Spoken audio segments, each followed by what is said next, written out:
శరవణ భవాయ నమః.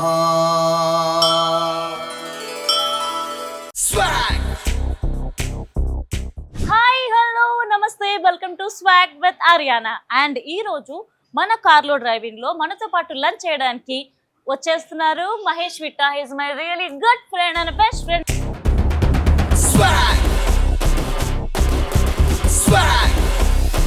ఫోన్ చేసి ఏదో పార్టీకి పిలుస్తుంది అనుకుంటే ఇంటర్వ్యూ ఉంది రా అని చూద్దాం ఏమడుగుతాం. సో కార్లో యాక్చువల్లీ లంచ్ బాగుంటది, డ్రైవింగ్ బాగుంటది, బోల్డ్ అన్ని కబుర్లు నీతో షేర్ చేసుకోవాలి. So let's go. Hello Mahesh, hearty welcome to swag with Ariyana. ఏం పేరు? Swag. Swag with Ariyana. Swag అంటే ఏం చెప్పు? స్వాగ్ అంటే ఒక స్టైల్, ఒక యాటిట్యూడ్. ఎవ్వరు చేయండి నేను మాత్రమే చేస్తాను అనేది ఒక స్టైల్ చెప్పు. డిఫరెంట్ గానా? అంటే నాకు ఒక స్టైల్ ఉంటుంది. ఏంటంటే ఏ షర్ట్ వేసుకున్నా పైన 2 బట్టలు వదిలేసింటా. ఓకే, అది నాకు అలవాటు. ఓకే, నీ స్వాగ్ ఏం చెప్పు? నా స్టైల్ అంటే నేను ఏది తాగినా లాస్ట్ లో కొద్దిగా వదిలేస్తాను. ఇప్పుడు డాక్టర్ ఏదైనా టానిక్ ఇస్తాడు, చల్ల సగం తాగి సగం వదిలేస్తావా? చల్ల ప్రాబ్లం లేదు, లాస్ట్ లో వదిలేస్తాను కదా. లక్కీ డ్రాప్స్ ఎక్కువ ఉంటాయి అన్నమాట నీ దగ్గర. చెప్పు. But you know what Mahesh, అబ్బా ఆ పేరులోనే ఒక వైబ్రేషన్ మహేష్, ఆ పేరులోనే ఒక ఎమోషన్ మహేష్, ఆ పేరుకి ఆ అందానికి వా. అమ్మాయిలకు తెలుసు కదా మహేష్ అనే పేరంటే ఎంత ఇష్టమో.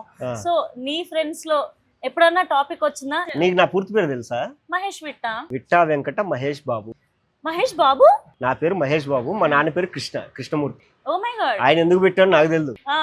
చిన్నప్పటి నుంచి ఆడికన్నా వెళ్తే పేరు మహేష్ బాబు అనగానే అందరు ఇట్లా చూసేవాళ్ళు. ఓటరాడు మహేష్ బాబు అని నేను లేచేవాడిని అని. ఆయన మిల్క్ నువ్వు కాఫీ. అందుకే నా బాధ. సో ఇండస్ట్రీకి వచ్చిన తర్వాత వద్దు అని చెప్పి ఏం పెట్టుకుందామని రకరకాల ట్రై చేస్తాం. మరి విట్టా వెంకట మహేష్ అంటే సో అట్లా మహేష్ విట్టా అని పెట్టుకున్నాం. బాగుంది, మహేష్ విట్టా అయితే బాగుంది. అండ్ నెక్స్ట్ ఇంకొకటి ఏంటనంటే, ఇప్పుడు లైక్ మనం ఇండస్ట్రీకి వచ్చిన తర్వాత మనల్ని అందరూ గుర్తుపడుతూ ఉంటారు. అలా ఫస్ట్ టైం నేను గుర్తుపట్టిన మూమెంట్ గుర్తుందా నీకు? ఒరే నన్ను గుర్తుపట్టారా అని. 2016 జనవరి ఫన్ బకెట్ అప్పుడప్పుడే రీచ్ అవుతుంది.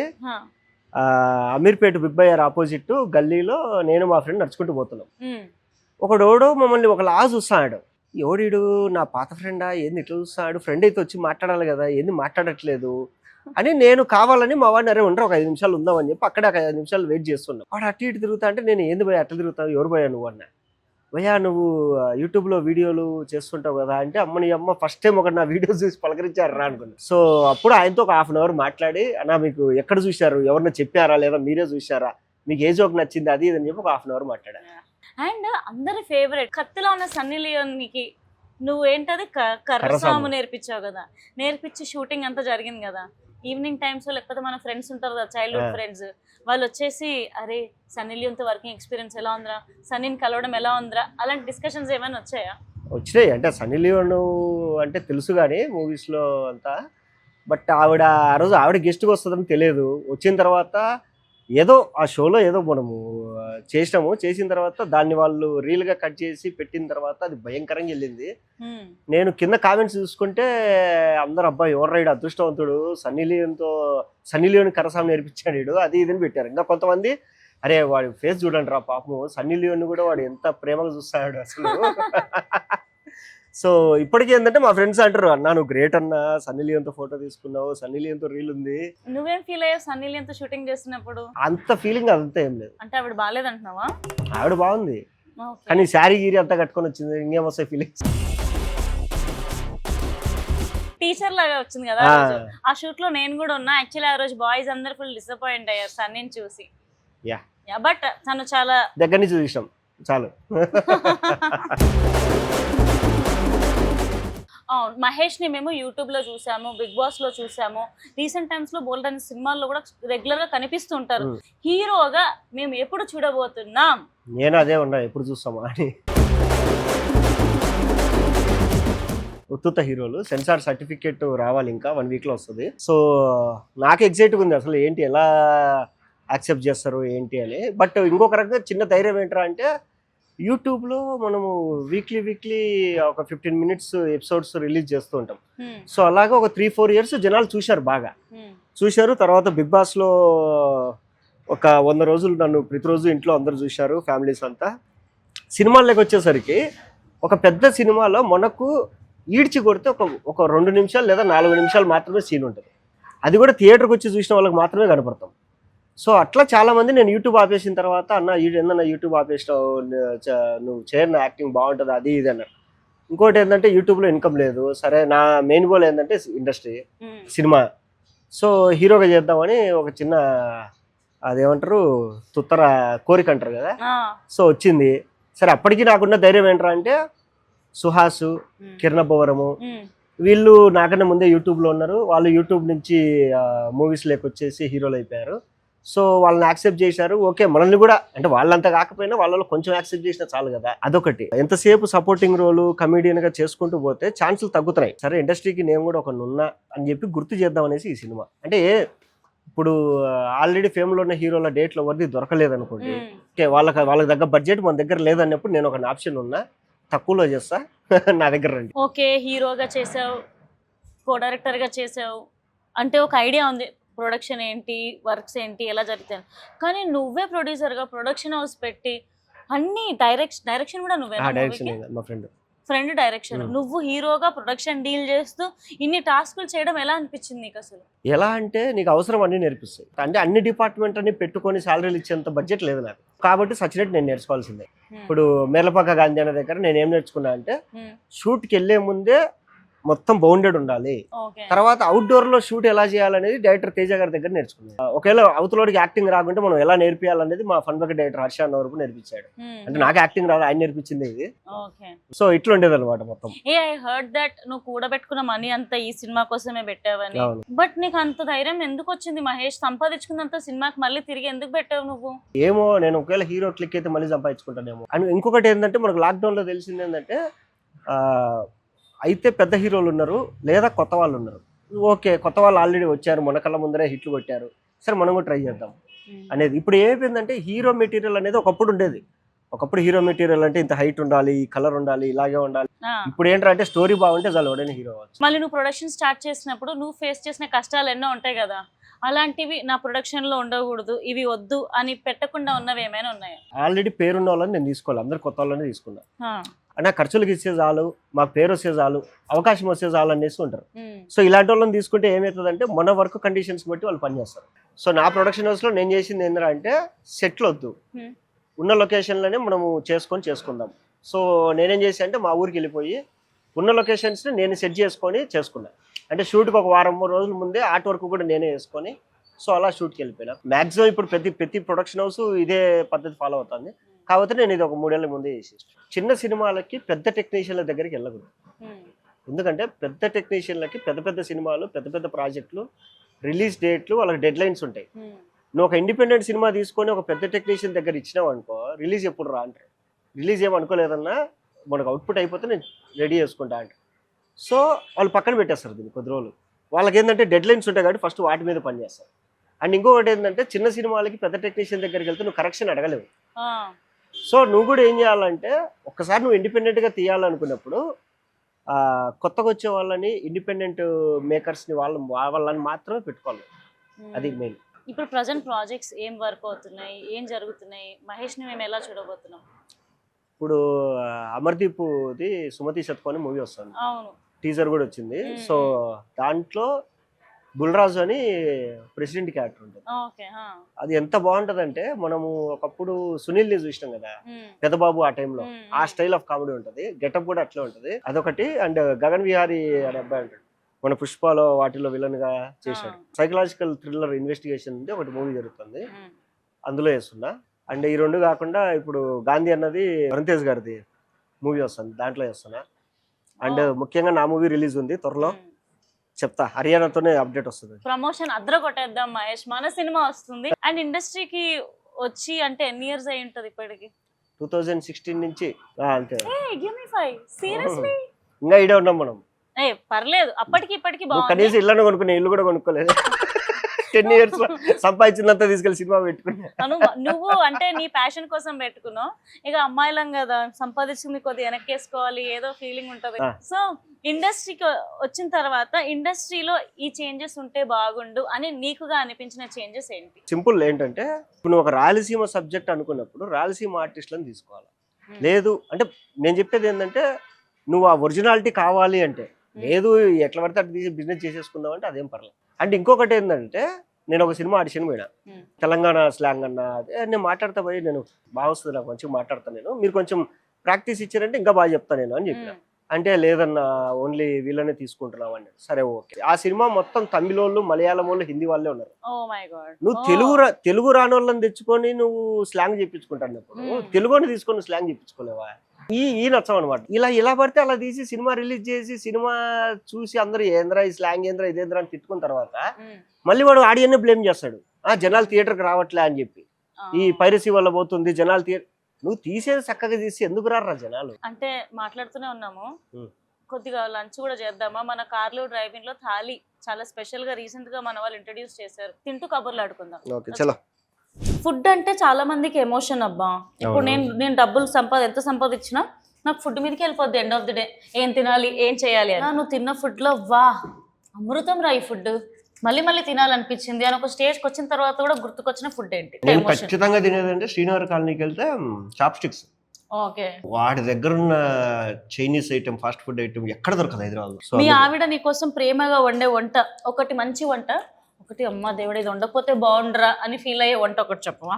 నాకు ఉప్మా అంటే చిరాకు, తనకి ఎప్పుడైనా టైం లేకుండా ఉప్మా చేస్తా అంటది. సరే అంట. 2 minutes కదా ఉప్మా. అదే తనకు టైం లేనప్పుడు అది. అండ్ బాగా చేసుకొని తినేదంటే చాలా ఉన్నాయి. మాకు పెళ్ళైన తర్వాత ఏంటంటే కర్ణాటక ఫుడ్ ఎక్కువ అలవాటు ఇంట్లో. తనదంతా కర్ణాటక స్టైల్. వాళ్ళంతా పచ్చి కొబ్బరి, కొత్తిమీర, మొత్తం గ్రీనరీ ఉంటుంది, మొత్తం అన్ని వెజిటేబుల్స్ తోనే. సో ఇలా డబ్బులు వచ్చిన తర్వాత నువ్వు కొన్నది కాస్ట్లీయెస్ట్ ఫుడ్ ఏదైనా హోటల్కి వెళ్ళి ఆర్డర్ చేసింది ఏదైనా ఉందా? దేంద్రా దీనికి ఇంత రేటు పెట్టాయని ఫీల్ అయిన రెసిపీ ఏదైనా ఉందా? రెసిపీ కాదు, I mean to set dish. I'm sorry. 50 రూపాయలు 20 రూపాయలతో కడుపు నింపుకుంటే నేను బాగా డబ్బులు వచ్చిన తర్వాత దూల తీర్చుకోవడానికి ఫిషర్మ్యాన్ రాఫ్ట్కి వెళ్ళాను. ఫిషర్మ్యాన్ రాఫ్ట్ అక్కడ ఏమీ లేదు, జస్ట్ ఒక ఫిష్, 2 చిన్న బీర్లు తీసుకున్నాం. 3800 కట్టి మళ్ళీ ఇంటికి వచ్చి బిర్యానీ ఆర్డర్ పెట్టుకొని తిన్నా. కడుపు నిండాలా. మళ్ళీ ఇంటికి వచ్చి మళ్ళీ అన్ని ఆర్డర్ పెట్టుకొని బిర్యానీ తర్వాత అరే మామయ్యకి పెగ్గులా. అండ్ నాకు ఎందుకో ఏమనిపిస్తుంది తెలుసా నిన్ను చూస్తే మహేష్, మనిషి చూడడానికి మొరటుగా ఉంటాడు కానీ మనసు మాత్రం వెన్న అన్నట్టు. చిన్నప్పటి నుంచి బాగా మోసపోయి ఇప్పుడు ఎవడన్నా మాట్లాడుతున్నాడు, వాడు మాటలు ఇంగ్లీష్ స్టార్ట్ చేసిందంటే బ్రెయిన్ లో ఒకటి వచ్చేస్తుంది, ఇంగ్లీష్ లో మాట్లాడతా అంటే అది బిస్కెట్ వేస్తాడు, మనకు మోసం చేస్తాడు. నాకు ఇంగ్లీష్ లో మాట్లాడితే భయం ఎవడైనా. వాడు మోసం చేస్తే ఇంగ్లీష్ భాషకి ఏంటయ్యా? నీకు మోసం చేసే వాళ్ళంతా ఇంగ్లీష్ లోనే మాట్లాడతారు ఫస్ట్. Is it? నిజంగా. అమ్మాయిలు బాగా గుర్తుపెట్టుకోండి, అమ్మాయిలు కూడా ఇంగ్లీష్ లో మాట్లాడతారు అంటే తెలుగులో కూడా చెప్పొచ్చు ఏదైనా, కానీ ఇంగ్లీష్ లో చెప్తారు అంటే. అండ్ యువర్ ఫ్రమ్ రాయలసీమ కదా, సో ఫ్రమ్ రాయలసీమ అంటే ఒక స్టైల్, ఒక యాక్సెంట్, ఒక యాటిట్యూడ్ ఉంటుంది కదా. ఒక పికప్ లైన్ లాంటిది ఏదైనా చెప్తావా? పికప్ లైన్స్ అంటే అసలు అమ్మాయిలు జోలికి పోము మేము. ఎందుకు? నేను చదివిన స్కూల్ వచ్చేసి మా ఊర్లో ఎస్బి మెమోరియల్ హై స్కూల్ అని, షేక్ బిజాన్బి మెమోరియల్ హై స్కూల్. క్లాస్లో 60 మంది స్ట్రెంత్ ఉంటే 55 మంది ముస్లిమ్స్, 5 మంది హిందూస్ మేము. సో తెలుగు ఎక్కువ మాట్లాడేవాడు కాదు, స్కూల్లో అంతా ఉర్దూనే ఎక్కువ మాట్లాడేవాడు. మాకు ఎలా అంటే మా స్కూల్లో ఇప్పుడు 2 అబ్బాయిలు మాట్లాడుకుంటారు, అటు సైడ్ ఎవరిన అమ్మాయి పోతుందంటే మేము తలదించేసుకుంటాం. మా క్లాస్ అమ్మాయిల పేర్లు వాళ్ళ ముఖాలు కూడా మాకు గుర్తులేవు, ఏదో ఒక 2-3 తప్ప. అట్లా. సో మొరటుగా కనిపించే మనిషి ఏ అమ్మాయిని ఏడ్పించలేదు. కట్ చేస్తే మీ వైఫ్ ఇట్లా ఐ లవ్ యూ చెప్పకనే పాపం అలా పెళ్లి చేసేసుకున్నారు. అసలు ఐ లవ్ యూ చెప్పలే, ఫస్ట్ సెకండ్ మీటింగ్ లోనే పెళ్లి చేసుకుంటా అని చెప్పాను. నేను నార్మల్ గానే ఉంటా, నీకు నచ్చితే ఓకే చెప్పండి. సో నేను పెళ్లి చేసుకుంటా అని అంటే ఒక రకం ప్రపోజల్ లాగా చెప్పిన 1.5 year 2 years కి చెప్పింది, సరే పెళ్లి చేసుకుందామని. తర్వాత 2 years తర్వాత అడిగింది ఐ లవ్ యూ చెప్పు అంటే ఓకే ఐ లవ్ యూ అని చెప్పి. అంటే రాయలసీమ అనగానే అమ్మో వీళ్ళు రాయలసీమ నుంచా, అమ్మో బాంబులు, కత్తులు, కటారాలు ఇవన్నీ గుర్తుకొస్తుంటాయి. సో చిరునప్పుడు నువ్వు విన్న ఫ్రాక్షన్ స్టోరీస్ అట్లాంటివి ఇట్లా ఉన్నాయా? బాంబులు చూసాను నేను, నా చేతితో పట్టుకున్నా. మా మేనమామ ఎలక్షన్లో నిలబడితే అపోజిషన్ వాళ్ళకి మాకు గొడవ అయితే బాంబులు ఒక 2 bucket తెచ్చి పెట్టారు, ఇంత ఉంటాయి. నేను చేత్తో పట్టుకు మళ్ళీ వాడలేదు, ఎలక్షన్ అయిపోయాక మళ్ళీ వాపస్ ఇంకొకరు ఎవరి మీద వాడదాం అనుకున్నారు? అపోజిషన్ మీదే. అంటే సేఫ్. ఇప్పుడు మన శత్రువు బలంగా ఉన్నాడంటే మనం కూడా బలంగా ఉండాలి కదా. ఇప్పుడు వాళ్ళు బాంబులు వేసి మనం గొడుగులు పట్టుకొని కూర్చుంటాం, మనం బాంబులు పట్టుకుంటే వాడు ఆపుతాడు.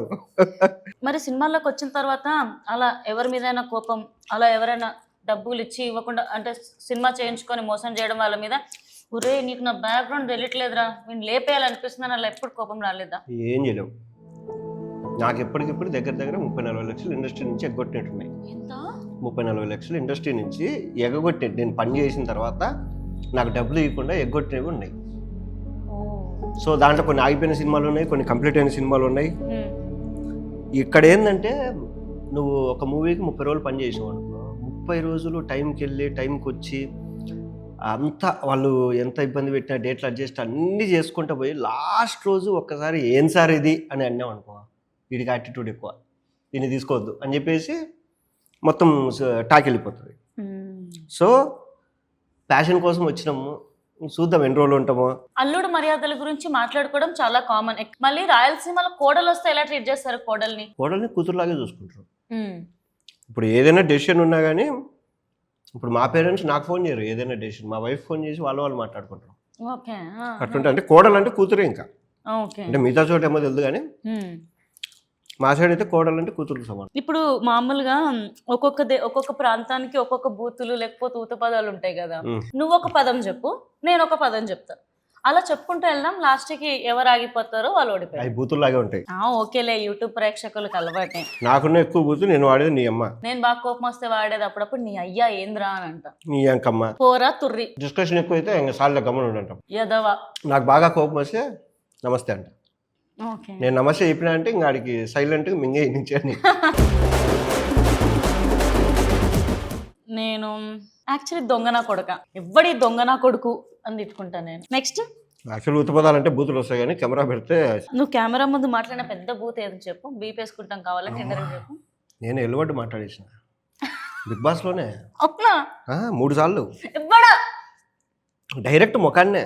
అయ్యా, డైరెక్ట్ ముఖాన్నే ఇష్టం. నేను వచ్చిన తర్వాత నేను చూసిన ఎపిసోడ్ అదొక్కటే. అరే ఆ రోజు అంత పెద్ద బూత్ తిట్టా, ఏమిది వీళ్ళు అసలు ఏం టెలికాస్ట్ చేశారని పెడితే బీప్ వేసినారు దానికి. ఓ మరి అవతల మంచి తట్టుకున్నాడు. అది పెద్ద గొడవ అయింది, మామూలు గొడవ కాల, రచ్చరచ్చ అయింది. అండ్ బిగ్ బాస్ అప్పుడు నేను చిరంజీవి గారు తెగ పొగిడేశారుగా, యాంగ్రీ యంగ్ మ్యాన్ అంటూ. అది ఎప్పుడైనా చూసి హ్యాపీ ఫీల్ అవుతుంటావా? అంటే జర్నీ అప్పటికప్పుడు హ్యాపీ అనిపిస్తుంది. ఇన్ని సంవత్సరాల తర్వాత కూడా ఎప్పుడైనా నీకు అలా చూసుకొని హ్యాపీ ఫీల్ అవుతావా, నన్ను పొగిడారు బాస్ అని? అంటే నీకు ఎట్లుండే హౌస్లో ఉన్న 18 మంది నువ్వు అది నువ్వు ఇది నువ్వు అది నువ్వు ఇది అని చెప్పి మనకి ఏదైతే చెప్తారో మనలో ఉండే ధైర్యాన్ని మొత్తం తగ్గించేస్తారు కదా. అలాంటిది సరే ఇండస్ట్రీలో మంచి పేరు వస్తే చాలనుకున్నాం. బట్ మన ఇండస్ట్రీ మొత్తానికి దేవుడిలా భావించి మెగాస్టార్ వచ్చి 1.5 minute నన్ను పొగిడేసరికి చాలు మీరందరూ ఎవరు పిల్ల బచ్చన అడగల రాడు చూడండి మెగాస్టారే పొగినాను నన్ను. మనం ఫ్లోలో పడి బిగ్ బాస్ లో ఉన్నాం అనుకుని బూతుల టాపిక్ వదిలేసి ఎక్కడికో వెళ్ళిపోయాం తెలుసా. Okay next. అంత ఈజీగా తీసేసావేంటి? ఇప్పుడు బూతుల టాపిక్ లో నువ్వు గెలిచావా నేను గెలిచానా? నువ్వే గెలిచినావు అనుకో. అబ్బాయిల కన్నా అమ్మాయిలకి ఎక్కువ బూతులు వస్తాయండి, దీనికైతే ఇంకా ఎక్కువ వస్తాయి. ఇప్పుడు ఏదైనా షూటింగ్ పోతాము, డే అండ్ నైట్ షూటింగ్ చేస్తా అంటారు, నాకు బయటకు వచ్చి ఆగుతుంది, ఇది వచ్చి చెవులో చెప్పేస్తుంది. అవును, ఏం మహేష్ నా కొడుకులు మరీ అది ఇది అంటారు. అందుకే ఇంగ్లీష్ నేర్చుకోవాలి మనం ఇండస్ట్రీలో. yes bro, I know, I learned some. ఇంగ్లీష్లో ఏ కాదు, బూతులు నేర్చుకుంటే ఇంగ్లీష్లో తిట్టిన వాడు పట్టించుకోడు. Yeah Madagascar.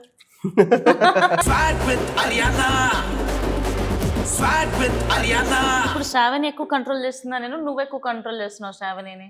బ్యాలెన్స్ చేస్తున్నామని చెప్పక. అంటే కంట్రోల్ అంటే దేంట్లో? ఏదో ఒకటి, ఇద్దట్లో డామినేషన్ ఎవరిది నడుస్తుంది ఇంట్లో? డామినేషన్ బేసిక్ గా వైఫ్ దే. మహేష్ చూడడానికి నట్టుగా ఉంటాడు, బట్ ఎంత క్యూట్ అర్థమైందా? వైఫ్ డామినేట్ చేస్తున్నా అని చెప్పి ఎంత క్యూట్ గా చెప్పారు. Shravani, I think so you should talk to your husband tonight. Interview అయిపోయినాక పిలుచుకోకపోతా, నువ్వే చెప్పు. మహేష్, నీకు మామూలు కార్డ్స్ ఆడడం వచ్చా? వచ్చు. బాగా ఆడతావా? బాగా అంటే నైట్ అంతా ఆడతాము. ఒకప్పుడు ప్లేయింగ్ కార్డ్స్ ఆడేవాళ్ళము, ఇప్పుడు యూనో కార్డ్స్ ఆడుతున్నాం. ఇప్పుడు నా దగ్గర చిన్న పిల్లల కార్డ్స్ ఉన్నాయి, చిన్న దీంట్లో అన్ని వెజిటేబుల్స్ ఉంటాయి. సో ఈ కార్డ్స్ ఏంటంటే మనం షేర్ చేసుకుంటూ ఉంటాం 8. సో అలా 8 కార్డ్స్ లో నీకు ఏమేమి వెజిటేబుల్స్ వచ్చాయో దానికి సంబంధించి నాకు దగ్గర కొన్ని క్వశ్చన్స్ ఉన్నాయి. రేట్లు అడుగుతావు ఎట్లా వెజిటేబుల్స్? రేట్లా నీకు తెలుసు. చూసిన ఫ్రెండ్షిప్ మొత్తం బయటకు వస్తుంది, షో అని మర్చిపోయింది. చూసిన పట్టు అమ్మమ్మో.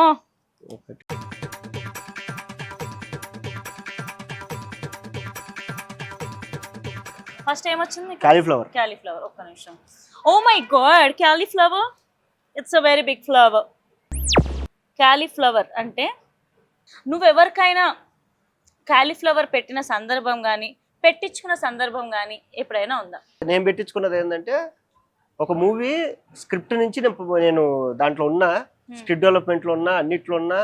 మూవీ ఆఫీస్ ఓపెన్ చేశారు, సో ఓపెనింగ్కి వెళ్ళా, ఓ ప్రెస్ మీట్ పెట్టారు, ప్రసాద్ ల్యాబ్ లో ప్రెస్ మీట్ కి వెళ్ళా, తర్వాత పోస్టర్ ఫోటో షూట్ అన్నారు దానికి వెళ్ళా, షెడ్యూల్ వేసుకున్నారు అన్ని పోయినా. లాస్ట్ కన్నా డబ్బులు ఎంత ఇస్తారు ఏంటి మాట్లాడండి అంటే, డబ్బులు ఏంది ఇది మన సినిమా నువ్వు ఫ్రీగా చేయాలన్నారు.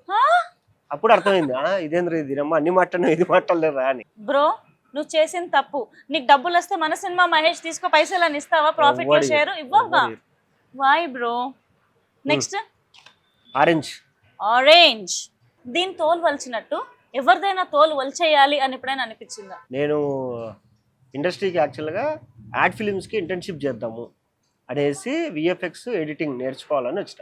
దిల్సుఖ్ నగర్లో మ్యాక్ అని ఒక ఇన్స్టిట్యూట్ ఉంటుంది, అక్కడికి వెళ్ళి ఏమంటే నాకు ఎడిటింగ్ నేర్పియండి అని చెప్తే, ఎడిటింగ్ ఎందుకమ్మా విఎఫ్ఎక్స్ నేర్చుకో, నువ్వు విఎఫ్ఎక్స్ నేర్చుకుంటే మంచి ఫ్యూచర్ ఉంటుంది అంటే, వద్దు సార్ నాకు అవసరం లేదు అంటే, లేదమ్మా మాదే కంపెనీ ఉంది రోటోమేకర్ అని చెప్పి నాతో డబ్బులు కట్టించుకొని కోర్స్ అంతా అయిపోయిన తర్వాత జాబ్ ఇవ్వాలి వాళ్ళే. ఒక ఇంటర్వ్యూ టెస్ట్ పెట్టి నీకేం రాదని చెప్పి పంపించేశారు. అంటే వాళ్ళే నేర్పించి వాళ్ళే స్కామ్ చేసి పంపించేశారు. అప్పుడు వాళ్ళని ఇంకా కొట్టాలా అని చెప్పేసి మేము మొత్తం ఒక 5 మంది వెళ్ళి పెద్ద గొడవ వేసుకున్నాం. అప్పటికే నేను ఏంటంటే ఈ ఫన్ బకెట్ చేసేవాడిని, ఫోన్ వచ్చింది డబ్బింగ్ ఉంది అర్జెంట్గా రారా అని. అప్పుడు వచ్చిన బయటికి ఇంకా తర్వాత వెళ్ళలేను. తర్వాత సిగ్గు లేకుండా వాళ్ళే గెస్ట్గా రావచ్చు కదా మన ఇన్స్టిట్యూట్ కన్నారు. అరే మీ మొక్కలు ఏ మొక్కలతో పిలుస్తారా, నన్ను మోసం చేసి నిలువున ముచ్చేసి మళ్ళీ నన్నే గెస్ట్ పిలుస్తారు. Next water melon. మీరు ఏమంటారు దీన్ని చెప్పు తెలుగులో? పుచ్చకాయ. మేము కలింగరకాయ. కాకరకాయ లాగా ఉంది పేరు. కాకరకాయ ఇది కలింగరకాయ. వాటర్ మెలన్ అంటే నువ్వు ఎప్పుడైనా ఫూల్ అయిపోయిన సిచ్యువేషన్స్ ఉన్నాయా? ఏంట్రా నన్ను ఇంత ఎదవని చేశారు అన్న ఫీల్ అయిన సిచ్యువేషన్స్? కాలేజీలో నేను తిగల్కృష్ణ కాలేజ్, మన టీకేఆర్ కాలేజ్ ఎల్బీ నగర్ దగ్గర, మా ఫ్రెండ్కి ఒక అమ్మాయి మోసం చేసింది. వీడు బాధపడతా అంటే వీడి కోసం వెళ్ళి ఆ అమ్మాయితో గొడవ పెట్టుకొని ఆ అమ్మాయి బాయ్ ఫ్రెండ్ కొట్టి ఇంత చేసినాము. సిగ్గు లేక నేను ఆ కొడుకు మళ్ళీ వెళ్ళి నెక్స్ట్ రోజు అమ్మాయితో మాట్లాడతాడు. అమ్మ ఇంత దరిద్రమేంద్రా, నీకోసం మేము గొడవ పడితే నువ్వేంద్రా అని. మామ ప్లీజ్ రా తన అమాయకురాలు రా అన్నాడు. అమాయకురాలు అయితే మా దగ్గరకు వచ్చి చేతికి ఏడ్చేవారు. సో అట్లా. నెక్స్ట్ కాడ ఏమొచ్చింది? మ్యాంగో. నాకు ఇష్టమైనది మ్యాంగో, కింగ్ ఆఫ్ ఫ్రూట్స్. ఆ మ్యాంగో నాకు కూడా చాలా ఇష్టం మ్యాంగో అంటే. సో మ్యాంగో లాంటి స్వీటెస్ట్ మూమెంట్స్ ఏమైనా ఉన్నాయా నీ లైఫ్లో? ఉన్నాయి, చాలా ఉన్నాయి. అంటే ఇండస్ట్రీకి వస్తే చాలు అనుకునే రోజు నుంచి ఇండస్ట్రీకి వచ్చి పేరు తెచ్చుకొని డబ్బులు సంపాదించుకొని మళ్ళీ అదే డబ్బులతో సినిమా తీసి ఇప్పుడు హీరోగా ఇంట్రడ్యూస్ అవుతున్నాం, ఒక ప్రొడ్యూసర్గా హీరోగా. నాకు హీరోగా ఇంట్రడ్యూస్ అయ్యేదానికన్నా ప్రొడ్యూసర్గా ఇంట్రడ్యూస్ అవుతున్నా అనేది ఇంకా హ్యాపీగా ఉంది. ఎందుకంటే ఈ సినిమా డబ్బులు వచ్చినాయంటే ఇమ్మీడియట్ ఇంకో సినిమా స్టార్ట్ చేసుకోవచ్చు అనేది.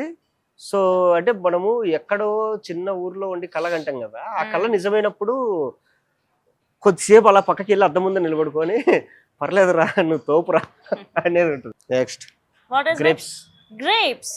ఓకే, గ్రేప్స్ అంటే అన్ని గుచ్చలు ఉంటాయి కదా దగ్గరగా.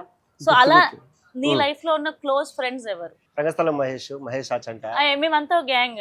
నీకు సిగ్గు లేదు, ఇంటి ఎదురుగానే ఉంటావు కానీ ఇంటికి రావు. ఎప్పుడన్నా ఫోన్ చేస్తుంది, మహేష్ యాడున్నావు, అదే నేను ఇంట్లోనే ఉన్నానే అంట. అవునా గుర్తొచ్చినావు కలుద్దాము అంటది. వస్తే ఇంటి ఎదురుగానే కదా రాయ నడుచుకుంటా అంటే, లేదు నేను ఇప్పుడు పలానా చోటు ఉన్నా అంటే, నీకు ఇంట్లో ఉన్నప్పుడు నేను గుర్తురాను, ఎక్కడో దూరంగా పోయినప్పుడు గుర్తొస్తా, మళ్ళీ నువ్వు ఇంటికి వచ్చేసరికి నేను గుర్తురాను. ఇండస్ట్రీలో ఫ్రెండ్స్ తక్కువ ఉండడం ఇష్టం. Last one custard Apple. కష్టమైనా కానీ సరే ఎఫర్ట్స్ పెట్టిన సిచ్యువేషన్ ఏంటి? అన్ని వదిలేసి ఇండస్ట్రీకి రావడం. చదువు వదిలేసి, అంటే ఇండస్ట్రీ అనే కాదు ఏదో ఒక ఫీల్డ్. ఇప్పుడు నువ్వేం చదువుకున్నావు? ఏ ఫీల్డ్? మెడికల్ ఫీల్డా, ఐటీనా? డిగ్రీలో ఏ గ్రూప్ కూడా తెలియదు. నేనే చెప్తా చెప్పు. ఎంపీసీఎస్, ఎంఎస్సిఎస్, బైపీసీ, ఇంటర్లో ఎంపీసీ ఉంటుంది. ఎంపీసీఎస్ అయితే డిగ్రీలో ఏం చదివా నేను? బోటనీ, బి ఫార్మసీ, మైక్రోబయాలజీకి సంబంధించిన ఏమైనా ఉంటుందా? ఉంది కానీ నాకు తెలియదు అంతే. నేను ఎంత బిజీ అయిపోయినట్టు నా కెరియర్ లో నాకు చదువు గురించి ఆలోచించుకునే అవకాశమే రాలేదు. నేను ప్రౌడ్ ఆఫ్ ఇట్. చిన్నప్పుడు అసలు మంచి స్టూడెంట్నే కాదు. నువ్వు మైక్రోబయాలజీ చదివినావు, నువ్వు చదువుకున్న ఫీల్డ్ అది. ఎంఎస్సీ మైక్రోబయాలజీ చదివా నేను. ఓ మై గాడ్, ఎంఎస్సీ కూడా గుర్తురాలా? ఎంఎస్సీలో అన్ని సబ్జెక్టులు అన్ని ఎగ్జామ్లు రాసి కూడా నీ గ్రూప్ గుర్తురాలే అంటే నీకు తెలీదు. నాకు సబ్జెక్టులతో సహా గుర్తున్నాయి. దగ్గర 12, 16 లేకపోతే 10 బ్యాక్లాగ్స్ ఉన్నాయి నావి ఇంకా. అది సో ఎట్లంటే నాకు అంటే మన ప్రొఫెషన్ వేరు. మన ప్రొఫెషన్ వదిలేసి ప్యాషన్ వెనకాల పడి, ఆ ప్యాషన్ వెనకాలకు వచ్చిన తర్వాత ఒక్కడు కూడా సాయం చేయడు. అవును, ఇప్పుడు నువ్వు చిన్నప్పటి నుంచి యాంకర్ అంటే తిట్టేవాళ్ళు. సో నువ్వు ఏదైనా చేసినప్పుడు ఎవడే కానీ ఎంకరేజ్ చేయడు. బట్ అవన్నీ దాటుకొని ముందుకు వచ్చినావు అంటే కనుక ఓకే హ్యాపీ. ఇప్పుడు నేను సినిమా తీసేటప్పుడు కూడా అందరూ అదే తిట్టేది నన్ను, ఏమని నీకు అవసరమా అని. రేపు నేను పొరపాటున తీసి అంతో ఎంతో పెట్టిన డబ్బులు ఎన్నికి వచ్చినా కానీ నేను సక్సెస్ అన్న హిట్ కొడితే ఉంటుంది అప్పుడు ఒక్కొక్కడికి అట్లా అయిపోయినాయి. అండ్ ఒక నిమిషం. సో ఇప్పుడు నేను కొన్ని ఫుడ్స్ పేర్లు చెప్తాను, ఏ హీరోకి సెట్ అవుతుంది ఎందుకు వన్ లైన్ లో చెప్పేస్తాను. ఓకే, ఫస్ట్ కొబ్బరికాయ, కోకోనట్. అల్లు అర్జున్. కోకోనట్ బయట స్ట్రాంగ్ ఉంటుంది, లోపల అంత ప్యూర్ ఉంటుంది కదా. నువ్వు ఎటువంటి కథ తీసుకెళ్ళినా కానీ ఆయన దాంట్లో వచ్చి పర్ఫెక్షన్ ఓడిలేడు. ఆనియన్, ఉల్లిపాయ. బాలయ్య. ఆయన సినిమా అంటే ఇంకా నీకు దడదలాడాల్సిందే, జై అంత ఘాటుగా ఉంటుంది. అంతే. పొటాటో. అడిషియస్. ఓకే. ఎందుకంటే కనుక పొటాటో అంటే మన ఫ్రెంచ్ ఫ్రైస్ గుర్తొస్తుంది స్టైలిష్ గా. సో అడిషియస్ మూవీస్ అన్ని ఆయన ఎంత మాస్ గా తీసినా కానీ స్టైలిష్ గా క్లాస్ గా సూపర్ ఉంటాయి. కుర్రాడు కొద్ది ఇంట్రెస్టింగ్ గా కూడా ఉంటాడు.